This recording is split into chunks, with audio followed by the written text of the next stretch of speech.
Hello? You always had less responsibility. My sister smirked at Thanksgiving dinner. I dropped my fork and walked out without a word. That night she sent a wall of apologies. It was the smirk that did it. The words were sharp, yes, but it was the way she said them, that slow, syrupy cadence, like she was unwrapping a gift she'd been waiting years to give. You always had less responsibility, she said, just loud enough to silence the clinking forks and murmurs around the Thanksgiving table. Her voice cut through the warmth of the room like cold steel. I didn't say a word. I didn't have to. The moment the fork slipped from my hand and clattered onto the plate, the room stopped. My mother blinked in that way she does when she's trying to pretend she didn't hear something awkward. My uncle cleared his throat and reached for the gravy boat as if drowning himself in it might save him from witnessing whatever came next. And my sister? Rachel just leaned back in her chair, the corners of her mouth curling into that victorious, self-satisfied little grin I knew far too well. I stood up. Calm. Measured. No grand exit, no drama, just a quiet, final motion. And then I walked out of the dining room, through the hallway, past the mantel still cluttered with photos I wasn't in, and into the night. It had been 5 years since I last sat at that table. 5 years since I packed my life into the trunk of a beat-up Honda and disappeared to take care of the man who raised us both, the father Rachel hadn't visited once during his last 8 months. The man who used to call her his angel. She had her reasons, of course. She always did. But what no one knew, not my mother, not my aunts, not Rachel with her carefully curated empathy, was what I left behind. Not just a job or a relationship. Not just a few missed birthdays or milestones. I had left myself behind. I had nursed our father through cancer's cruel decline, changed his bedsheets at 3 a.m., held his hand during seizures, and sat in the cold hallway of a hospice center wondering if I'd even make rent that month. I picked up his medical debt after he passed. Quietly. Without telling anyone. Because I knew if I did, it would somehow become another weapon used to explain how dramatic I was being. I moved home for Thanksgiving thinking maybe, things had changed. That time had smoothed the rough edges. That silence had given way to something like understanding. Or at the very least, civility. Instead, Rachel turned the carving knife inward, smiling as she twisted it. Later that night, my phone buzzed on the nightstand in the guest room, the same room I used to sleep in as a kid, the one that still smelled faintly of cedar and mothballs. A wall of text messages lit up the screen. From Rachel. Rambling apologies, excuses, the familiar. I didn't mean it like that. Followed by long, desperate paragraphs about how hard things had been for her too. I didn't respond. Instead, I booked a one-way ticket. Left the group chat. Blocked her number. I was done. Let them keep the house. The photos. The narrative. I didn't want revenge. I wanted freedom. This time, I wasn't leaving out of desperation or duty. I was walking away, eyes open, head high, into a life where I didn't owe anyone an explanation. And that was the first peace I'd felt in years. I didn't sleep that night, not really. I laid there, staring at the ceiling of my childhood bedroom, watching the dim light from the street bleed through the blinds. The room was too quiet, too familiar, and too full of things that didn't belong to me anymore. The dusty bookshelf still had my old trophies, not for winning, just for participating, and above the dresser, a framed photo of Rachel and me at some long-forgotten cousin's wedding. She was smiling. I was squinting against the sun, already halfway invisible in the background of my own life. Around 3 a.m., I sat up and checked my phone. 8 unread messages from Rachel. 2 from Mom. 1 from Aunt Sheila. But it was Rachel's that caught my eye, not because of what she said, which was the usual mix of, I didn't mean it like that, and, you're being too sensitive, but because of something I hadn't expected to see, a screenshot. She tried to prove a point. That she was carrying more than anyone realized. That I had abandoned the family while she was left to pick up the slack. And in that screenshot was a photo of some email thread, something she'd forwarded to Mom about helping cover part of the electric bill. It was from 3 years ago. I almost laughed. One bill. one favor. Compared to the 4 years I spent paying off our father's hospital debts, fielding angry collectors, and even paying down the mortgage on this very house to keep it from slipping into foreclosure after he died, all of it in my name, all of it done in silence. They didn't know. None of them did. Because I never told anyone. That was my first mistake. I had kept it all tucked away like a dirty secret, not for shame, but because I thought if I didn't say it out loud, it wouldn't feel like a burden. But it was. It always had been. And now Rachel was out here rewriting history to make herself the victim of a family tragedy she never even showed up for.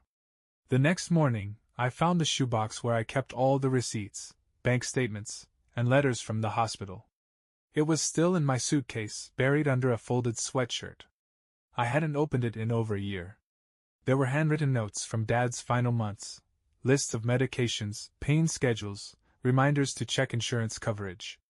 There was the final bill, $87,203. I had paid $51,000 of it before the rest was covered by a settlement I negotiated on my own, without a lawyer, using nights and weekends to write desperate, pleading letters. No one ever asked me to. But someone had to. I brought the box to the dining table, laid everything out, and just stared. I didn't do it to show them. I did it to show myself.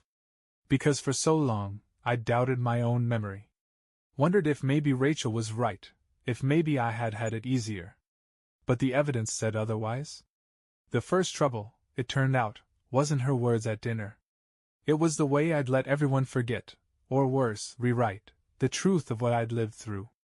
I stared at those papers, my eyes dry, my hands steady, and something inside me finally cracked open, not like a break, but like a door.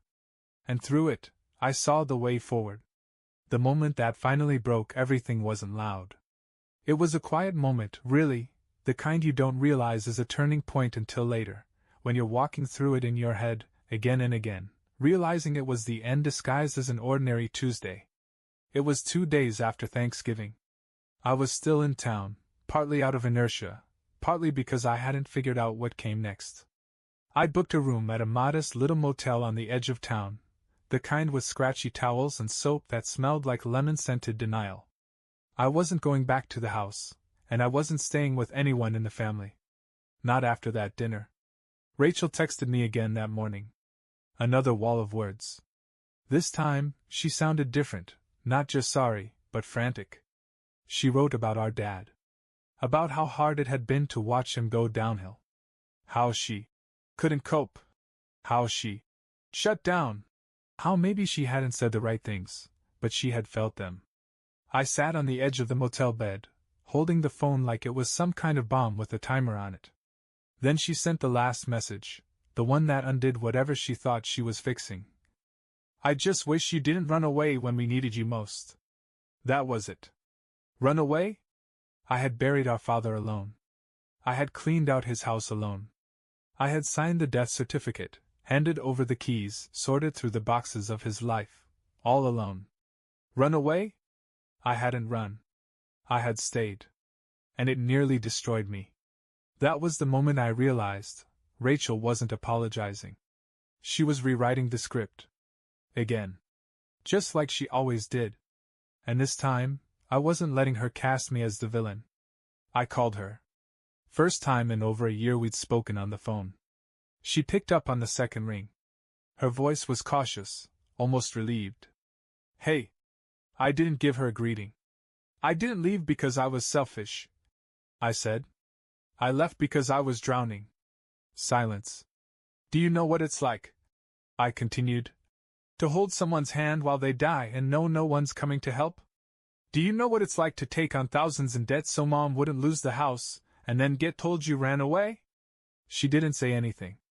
You say you had no responsibility. But that's because I took it. I took all of it. So you wouldn't have to.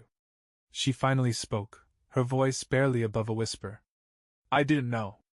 No, I said. You didn't ask. There was a long pause. Then she said, I thought you wanted to do it.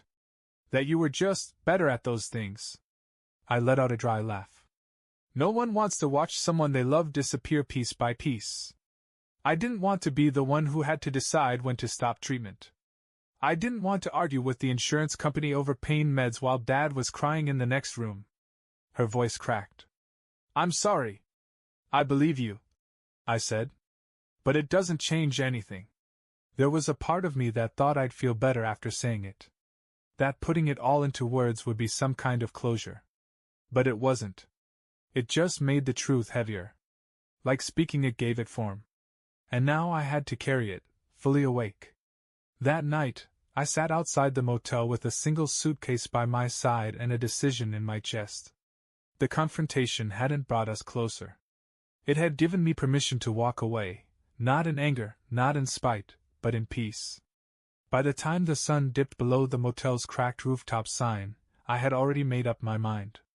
I wasn't going back, not to the house, not to the conversations, not to the orbit of a family that had mistaken silence for stability. I had spent too many years trying to be the glue for people who never noticed they were cracking me in half. Rachel's voice lingered in my mind, soft and warbled through the phone. I didn't know. That's the problem, isn't it? No one ever wanted to know. And it wasn't just her. It was Mom, too, who, after Dad passed, buried herself in casseroles and church calendars, never once asking how I was sleeping at night. Who told people I moved away for work. Like the past 4 years were just some scenic detour instead of triage in a house that smelled like antiseptic and loss. I opened my laptop and stared at the glowing screen for a long time. No tears. Just stillness. And then I booked it, a one-way flight to Seattle.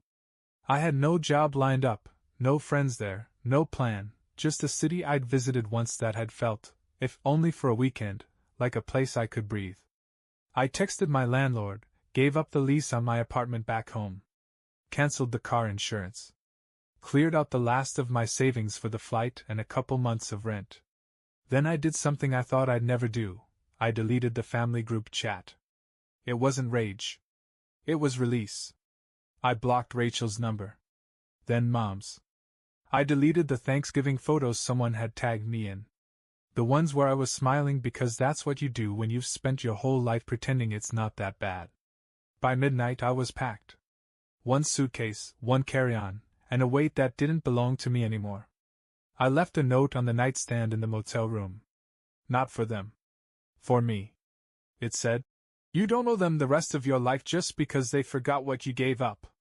And when the morning came, I didn't look back. The airport was quiet that morning, too early for chaos, too late for calm. I stood in line at the gate, watching the minutes tick by on the digital display.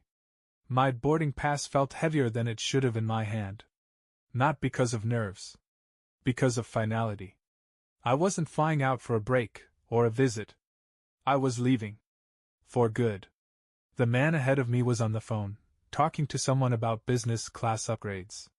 A kid behind me was tapping his feet, trying to balance a hot chocolate and a tablet. I was just still. In the center of all this motion, I was the only one who wasn't in a rush. The moment had already arrived. The change had already happened. All that was left was to step into it. When I finally boarded, I didn't even glance out the window. I closed my eyes and let the hum of the engines drown out everything. Rachel's words. Mom's silence. The years of quietly choosing the harder road, hoping it would mean something. There were no goodbyes.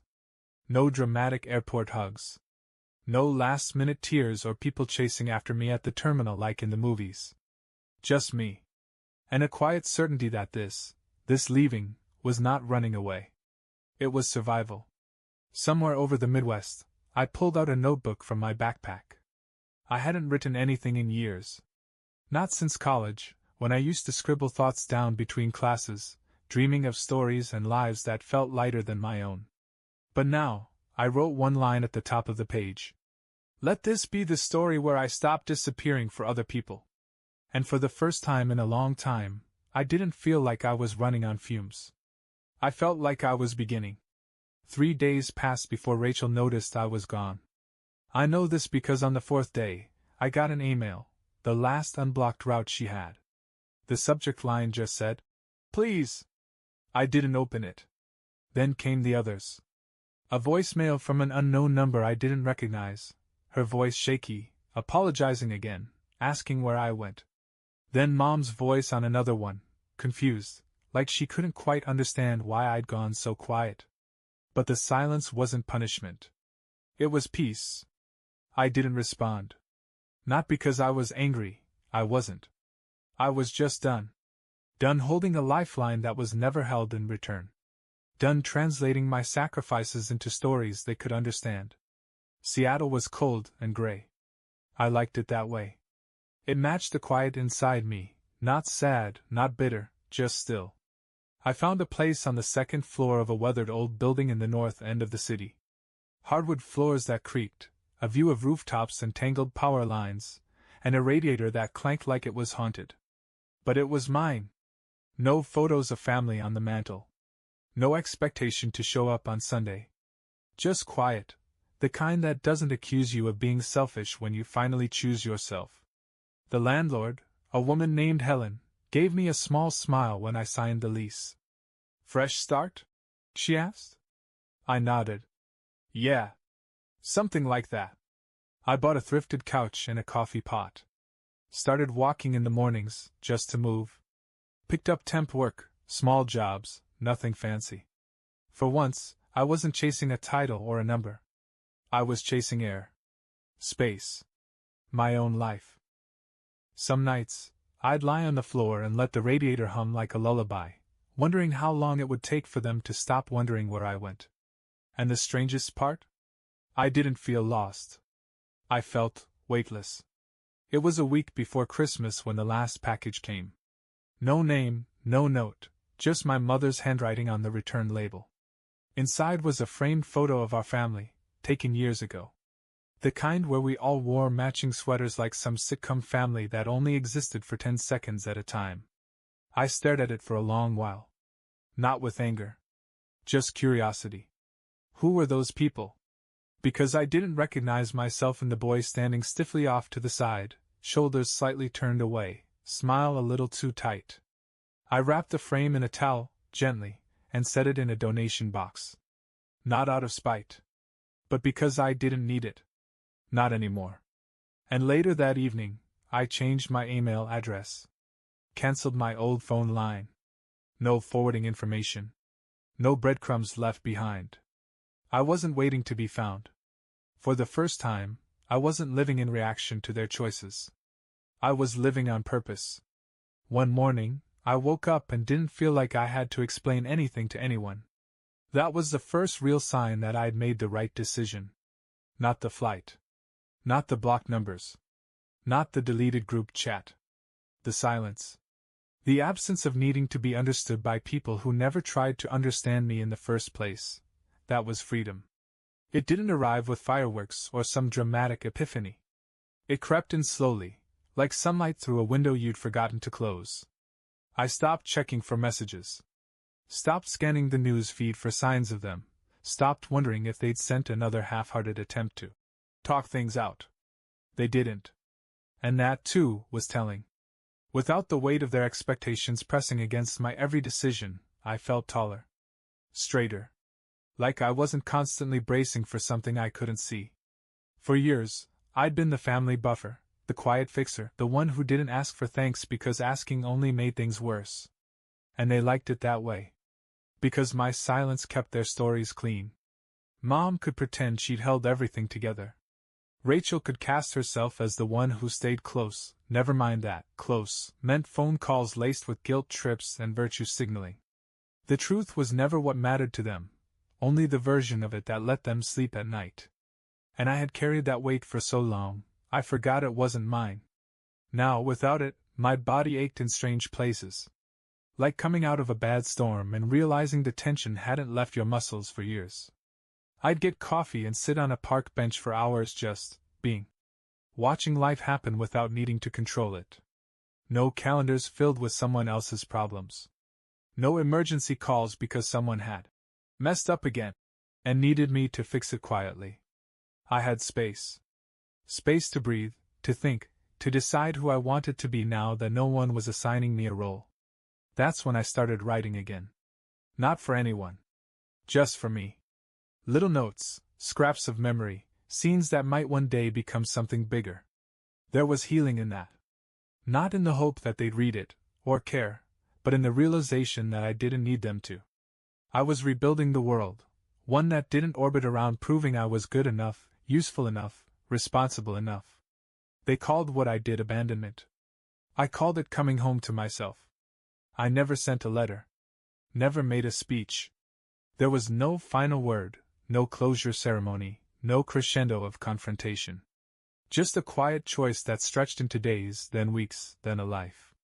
Sometimes people think peace comes after forgiveness.